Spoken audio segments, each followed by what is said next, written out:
Olá, tudo bem? Vamos começar então a falar sobre a unidade 2 do nosso curso de gerenciamento do tempo. Tá? Na unidade 2, ela aborda basicamente o sequenciamento das atividades, que vamos trabalhar dentro do nosso projeto, certo? A ideia é que a gente discuta aqui algumas técnicas, que são bastante utilizadas pelos gestores, para determinar, qual é a sequência das atividades, bem como suas dependências, Bom, nesse momento, nós já temos, pelo menos, a EAP do projeto, a estrutura analítica do projeto pronta.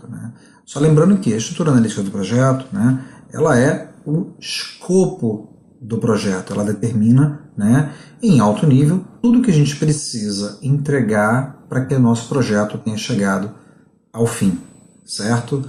A gente também tem, nesse momento, a lista de atividades que a gente deve realizar para completar tudo que está definido dentro do escopo e que está definido dentro da EAP do projeto, certo? Isso tudo a gente viu na unidade anterior, ou então na gestão de escopo do projeto. Ok? Bom, sendo isso, entendendo que a gente já tem conhecimento sobre a EAP e a lista de atividades, a gente precisa determinar quais atividades devem ocorrer antes de outras atividades e quais devem ocorrer depois, certo? Então, essa é o objetivo do processo, do processo e das técnicas de gerenciamento, de sequenciamento das atividades do projeto. Ok? Bom, vamos levar em consideração aquela EAP da liberação de uma release 1.0 de um software que a gente esteja eventualmente desenvolvendo, certo? Então, nós temos ali a EAP com as principais entregas. Entre uma das principais entregas, a gente tem a especificação de requisitos. Essa é uma das principais atividades que dão início à fase de construção de um determinado software, certo? Se nós formos de forma bastante simplista, elencar o que a gente precisa fazer para especificar requisitos, nós poderíamos elencar algumas tarefas básicas, como, por exemplo, realizar reuniões de levantamento de requisitos, onde nós vamos até o cliente para entender a necessidade desse cliente, para levantar aquilo que ele espera do software. Em seguida, a gente traz todas essas informações que a gente coletou e, eventualmente, vamos elaborar a especificação funcional, que é a especificação funcional, aquilo que representa as funcionalidades do software. Também vamos nos preocupar com a especificação não funcional.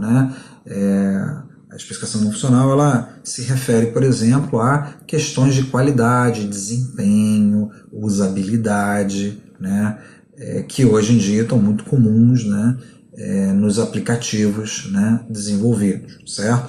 Nós vamos então consolidar a especificação de requisitos e validar essa especificação de requisitos, ou seja, levar de volta até o cliente para avaliar se aquilo que a gente levantou e entendeu com ele de fato é verdade, certo? Bom, considerando esse conjunto, essa lista de atividades e a EAP que a gente expôs, o que a gente poderia inferir de forma lógica e simples dentro dessa EAP? Nós poderíamos entender que não podemos elaborar nenhuma das especificações, ou seja, não podemos elaborar os documentos de especificação sem antes levantar os requisitos junto com o cliente. Seria impossível a gente escrever requisitos sem entender esses requisitos junto com o cliente, certo? Também não é possível a gente validar os requisitos com o cliente ou usuário sem ter terminado de especificá-los, certo? A gente precisa minimamente fazer as especificações, nem que seja de um conjunto desses requisitos que a gente entendeu, antes de levá-lo até o nosso cliente ou usuário e pedir que esse faça uma validação formal em cima desses requisitos. Okay? E as especificações de requisitos funcionais e não funcionais podem ser feitas em conjunto, ou seja, você pode fazê-las sem que haja uma dependência entre elas, certo? Elas podem ser feitas em paralelo, desde que a gente tenha recursos e tempo suficiente para executá-las em paralelo, certo? Bom, considerando isso, como ficaria, né, as dependências, o sequenciamento das atividades que a gente listou na nossa lista de atividades. Então, né, para a gente elaborar a especificação, a gente precisaria, né, realizar reuniões de levantamento de requisitos, certo? Assim como também precisaríamos realizar as reuniões de levantamento de requisitos para elaborar a especificação de requisitos não funcionais, certo?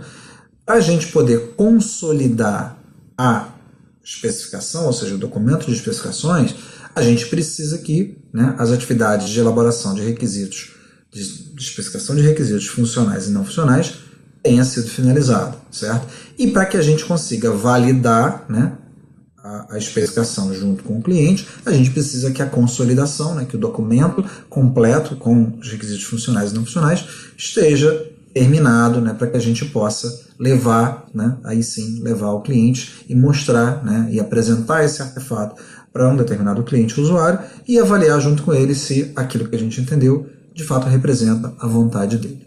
Ok? Então, é isso. Tá? Nos vemos no próximo vídeo.